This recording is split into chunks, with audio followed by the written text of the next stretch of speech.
Hey guys, it's Andy Media back again with another video, and today I'm going to explain to you guys the story of how I went from a stick figure to muscular within months.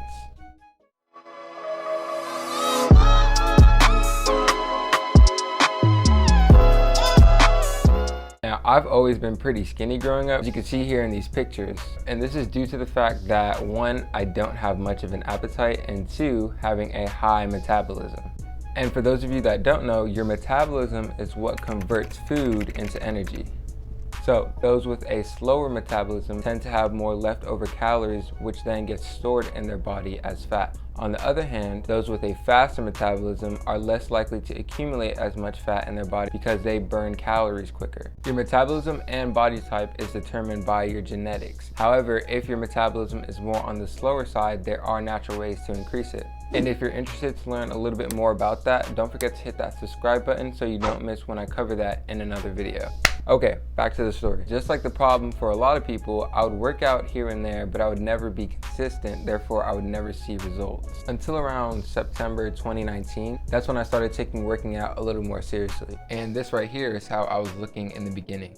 So when I started out, I didn't want to pay for a gym membership, so I looked for ways I could work out at home. Now I started out with push-ups, sit-ups, and we had a few dumbbells lying around as well. And I remember I would do this every day consistently, trying to get my max amount higher and higher and higher every week. A lot of my workouts were more high rep, low weight workouts, which builds muscle endurance, instead of high weight, low rep workouts, which builds muscle mass. Now the difference between these two is that muscle mass has to do more with your strength and how much weight your muscle can handle. So an example of this would be bench press or deadlifts. And muscle endurance has to do with the amount of force your muscle can exert consistently over a period of time before getting tired. So an example of this would be body weight squats or push-ups.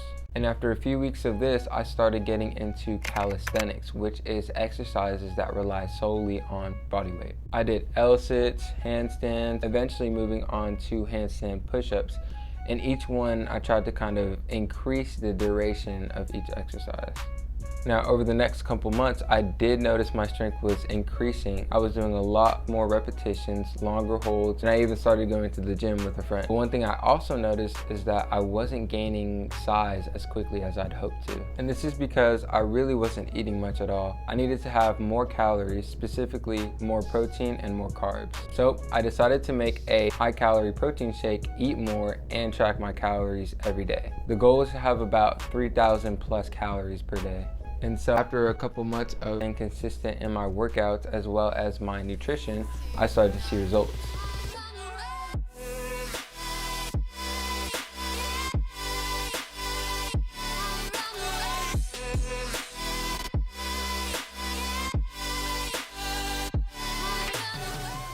Now here's where the story kind of starts going downhill. Now around this time I was super excited, I was getting bigger, I was getting stronger, I was making gains. This was around late November, early December, which was also the time that I had quit my job that I was working at. So over this time, money started getting a little tight. So I had to start cutting things out of the budget. One of the things I cut out was the ingredients to my protein shake. At the time, this was kind of my main source of calories because I didn't do meal prep and I didn't cook any of my meals. So because of this, I started getting off track. I was eating less, I was working out less, and I was going more and more downhill as the months went by. Until around the late April, early May, I decided enough is enough and I'm going to get back on the grind. Around this time, we also got a bench, bar, and some weight, so I started doing more bench press and deadlift at home. I continued to stay consistent, and over time I developed a new workout schedule as well as a new meal plan.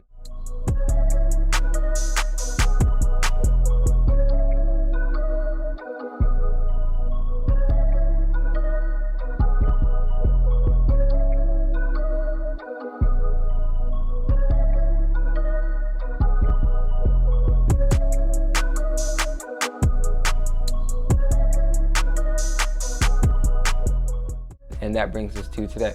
I still have a ways to go until I reach my goal, and I have plenty more to learn, but I can't wait to share with you guys what I learned along the way.